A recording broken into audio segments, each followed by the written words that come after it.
She yelled, "You don't control what I do with my life," after canceling our weekend plans for a girls' trip. I said calmly, "You're absolutely right." 3 days later, when she came home and saw what was missing, she didn't say a word, just sat down and started shaking. I'm Derek, 34, and I'd been living with my girlfriend Andrea for 2 years. We'd been together for 5 years total, met through mutual friends at a concert, fell into that easy kind of relationship where everything just worked. Or so I thought. The problem started about 6 months ago. Andrea became increasingly flaky with plans. She'd commit to something, dinner with my parents, a weekend trip we'd been planning, even just a quiet night in, and then cancel last minute. Always with an excuse that sounded reasonable on the surface. Work emergency, friend crisis, feeling under the weather. 1 or 2 times, fine. But it became a pattern. The breaking point happened 2 weeks ago on a Wednesday night. We'd been planning a weekend getaway to this cabin in the mountains for over a month. I'd taken Friday off work, packed our hiking gear, made reservations at a restaurant she'd been wanting to try. Thursday evening, I came home to find Andrea on the couch, phone in hand, smiling at the screen. "Hey," I said, setting down my work bag. "All packed for tomorrow?" She looked up, and I saw something shift in her expression. Guilt, maybe, or calculation. "About that," she started. "Jess called. Her boyfriend just broke up with her and she's devastated. A bunch of the girls are putting together a last-minute trip to the beach to cheer her up. They're leaving tomorrow morning." I felt my jaw tighten. "We've had this cabin planned for over a month. I know, and I'm sorry. But Jess really needs me right now. She's completely falling apart. Can't the other girls handle it? You made a commitment to me. Derek, she's my best friend. I can't just abandon her when she's going through something this painful. And what about abandoning our plans? This is the 3rd time this month you've canceled on me." She stood up, phone still in her hand. "I'm not canceling on you. I'm being there for a friend who needs me. There's a difference." Is there? Because from where I'm standing, it feels like everyone else's needs come before our relationship. That's not fair. I'm allowed to have friendships. I'm allowed to be there for people who need me. I'm not saying you can't have friendships. I'm saying I'm tired of being the fallback option, the thing you fit in when nothing better comes up. Her face flushed red. Nothing better? Are you serious right now? My best friend is heartbroken and you're making this about you? I'm making this about the pattern, Andrea, about how I plan things and you cancel them, about how I'm starting to feel like I don't matter to you anymore. Oh my God, you're so controlling. She threw her hands up. You don't control what I do with my life. I looked at her for a long moment. She was breathing hard, face still flushed, holding her phone like it was a shield. And I realized something in that moment. I was done fighting. You're absolutely right, I said calmly. I don't control what you do with your life. She seemed surprised by my sudden shift in tone. So, you understand why I need to go? I understand perfectly. Have a good trip. I walked into the bedroom and closed the door. I heard her moving around the apartment for a bit, heard the front door open and close around 9. She texted me later. Staying at Jess's place tonight. We're leaving early tomorrow. I'll be back Monday evening.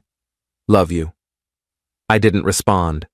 That night, I did something I'm not proud of, but also don't regret. I went through Andrea's laptop while she was gone. I'd never done it before. Always trusted her, always believed in privacy. But something about her reaction, about the way she'd been so quick to yell and deflect, made my gut twist. I found her messages with Jess easily enough. They used the laptop messaging app. And there, in plain text, was the truth I'd been trying not to see. There was no breakup. Jess's boyfriend was fine. The beach trip was real, but it had been planned for 3 weeks. Andrea had known about it when we booked the cabin. She'd just been trying to figure out how to get out of our trip without looking like the bad guy. But that wasn't the worst part. The worst part was the other messages. Messages with someone named Tyler. Flirty messages that went back months. Nothing explicitly physical, but the emotional affair was obvious. Inside jokes, complaints about me, promises to finally hang out properly when timing was better. And then I found it. A message from Tyler from 2 days ago. Can't wait for this weekend. Beach house is going to be perfect. Tyler was going on the girls' trip. I sat there with her laptop open, reading message after message, feeling something cold settle into my chest. Not rage, exactly. Something calmer and more final than rage. I spent Friday and Saturday thinking, planning. By Sunday afternoon, I knew what I had to do. I'd contributed about 60% of our shared expenses over the 2 years we'd lived together. The apartment lease was in both our names, but I'd paid the security deposit. Most of the furniture was mine from before we moved in together. The TV, the couch, the bed, the kitchen table, all mine. She'd brought some decorations, her books, her clothes, but the functional parts of our home were largely my stuff. Sunday evening, I called my brother and 2 friends. I need help moving tomorrow. Can you guys help me out? They showed up Monday morning with a truck. By noon, I'd moved out everything that was mine. The couch, the TV and entertainment center, the bed and mattress, the kitchen table and chairs, the coffee maker, the good pots and pans, the microwave, my clothes, my books, my personal items. All of it, gone. What I left behind was a nearly empty apartment. Her decorations on bare walls, her clothes in an empty bedroom with no bed, her books on the floor where the bookshelf used to be. The kitchen had her dishes and cheap cookware she'd had since college, but no table to eat at, no good appliances to cook with. I also left behind a note on the kitchen counter, the only surface left to put it on. Andrea, you're right. I don't control what you do with your life, but I do control what I do with mine. I found the messages, with Jess, with Tyler, all of it. I know Tyler went on your girls' trip. I know you've been lying to me for months. The lease is in both our names, so legally you have as much right to stay as I do. But everything that was mine is now at my new place.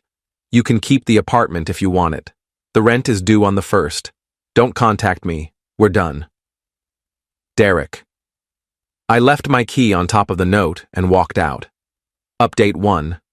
I spent Monday afternoon and evening settling into my new apartment, a smaller place across town that I'd found and put a deposit on over the weekend. My brother helped me set everything up. Around 7 p.m., my phone started buzzing. 17 missed calls from Andrea, 12 text messages that progressively went from confused to angry to panicked. Where is everything? Derek, what the hell? Did you break in and take our stuff?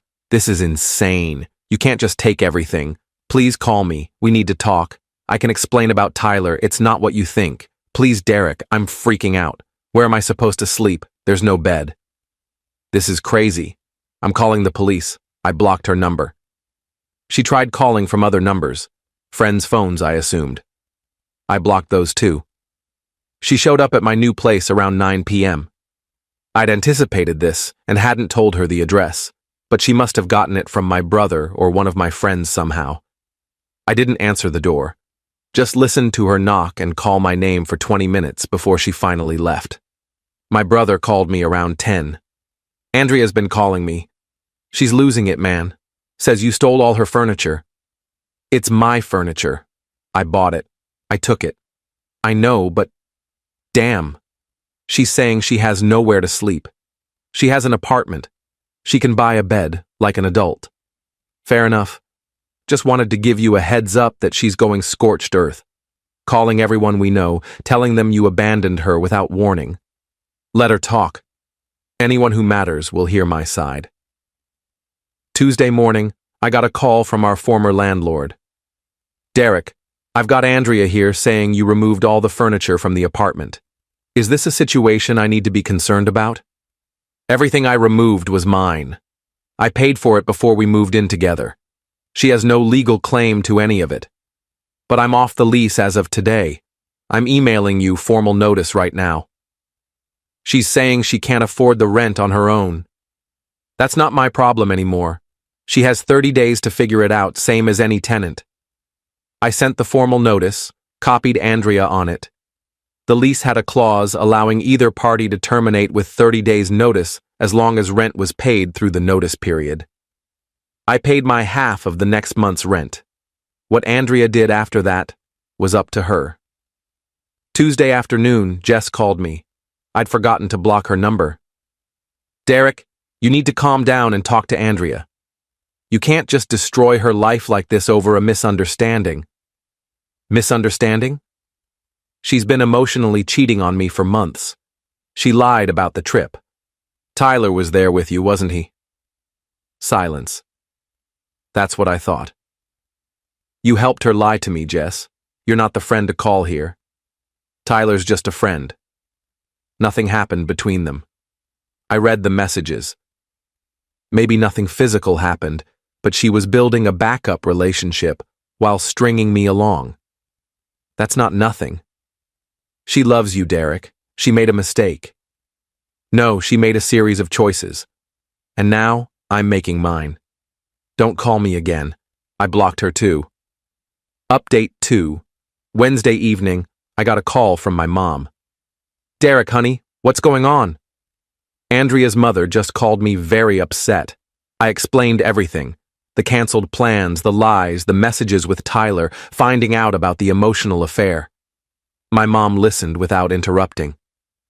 So you took all the furniture? She asked when I finished. I took my furniture. Everything I'd purchased before we lived together or that I'd paid for during. She has her belongings. She just doesn't have the furniture I provided. That seems harsh. Maybe. But I'm done being the person who sacrifices and compromises while she does whatever she wants. She told me I don't control her life, so I removed myself from it. Completely. My mom was quiet for a moment. Your father did something similar when his first marriage ended, took everything that was his and left her with an empty house. I always thought it was cruel when he told me that story. And now? Now I understand it better. Sometimes you need to make a clean break. Just be prepared for the fallout. The fallout came Thursday. Andrea posted on social media. A long, emotional post about how her boyfriend of 5 years had stolen everything from their apartment while she was away helping a friend.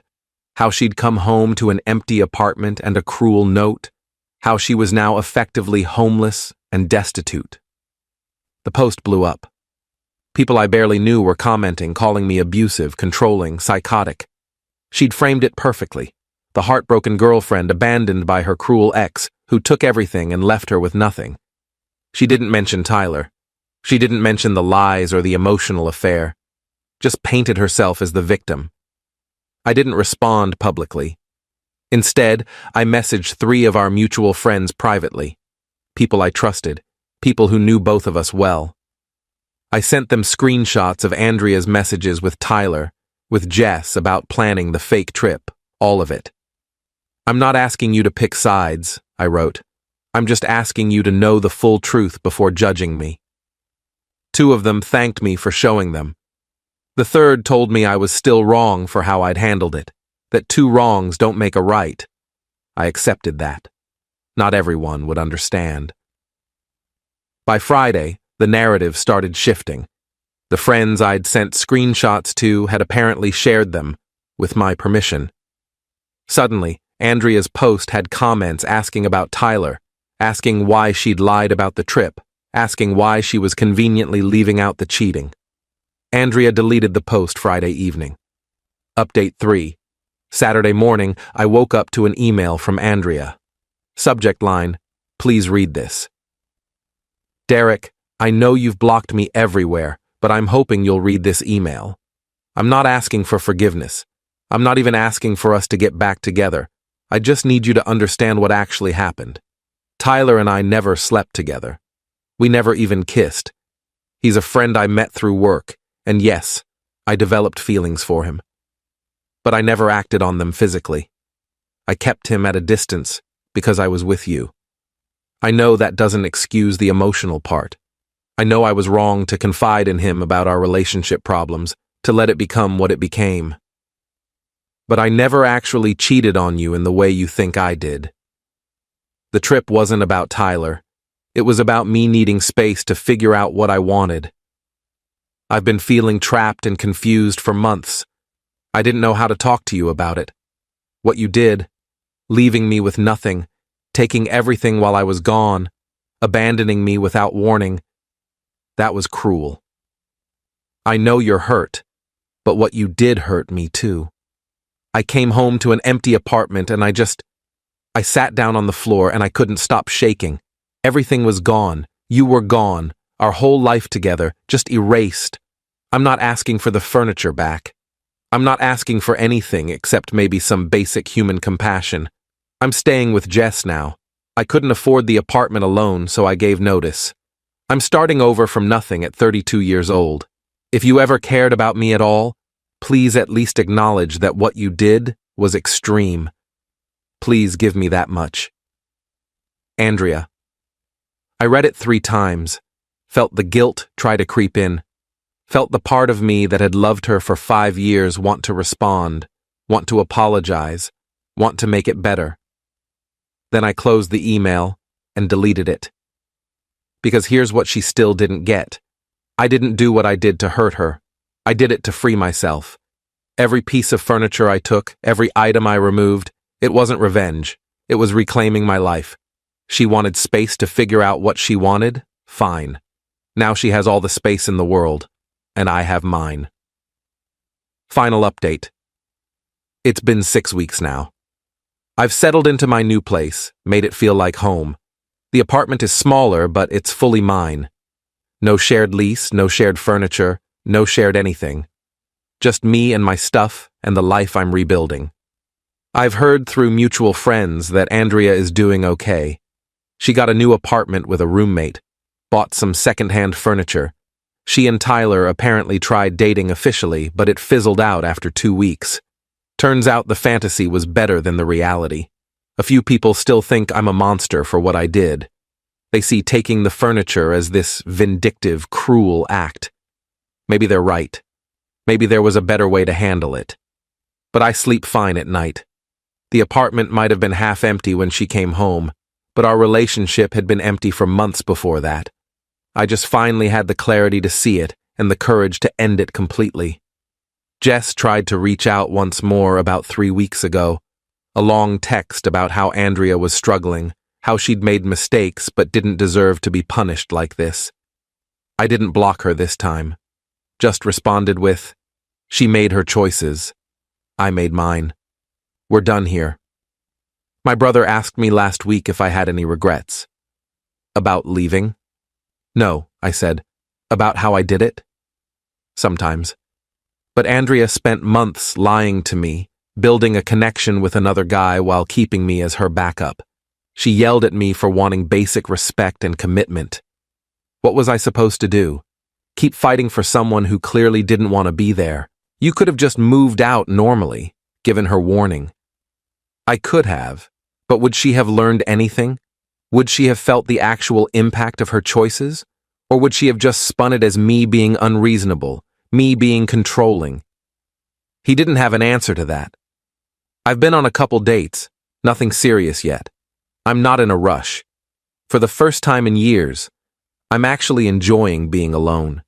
Enjoying having space that's completely mine, making plans I know won't get canceled, living life without constantly wondering if I'm someone's second choice. Andrea sent me one more email 2 weeks ago. Just 2 lines. I hope you're happy.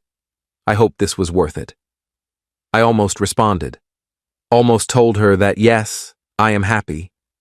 That leaving was the best decision I've made in years. That she did me a favor by showing me who she really was. But I didn't. Because the truth is, she doesn't matter anymore. What she thinks doesn't matter. Whether she understands why I left doesn't matter. What matters is that I'm free. The furniture, the apartment, the shared life, all of it was weighing me down. And when I took it all away, when I left her with that empty space, I wasn't trying to hurt her. I was trying to show her what she'd already done to me. Edit. Some people are asking if I feel guilty about the furniture situation. Sometimes, yes. But then I remember coming home to a half-packed apartment countless times, remember the canceled plans, remember reading those messages with Tyler. The furniture was mine. Taking what's mine isn't theft, and it's not revenge. It's just boundaries. Edit 2. No, I haven't heard from Andrea directly since that last email. I have her blocked on everything. Friends tell me she's moved on and is doing fine. Good for her. I've moved on too. Edit 3. For everyone saying I should have just broken up with her like a normal person, I did. The note was the breakup. Taking my furniture was just the punctuation mark.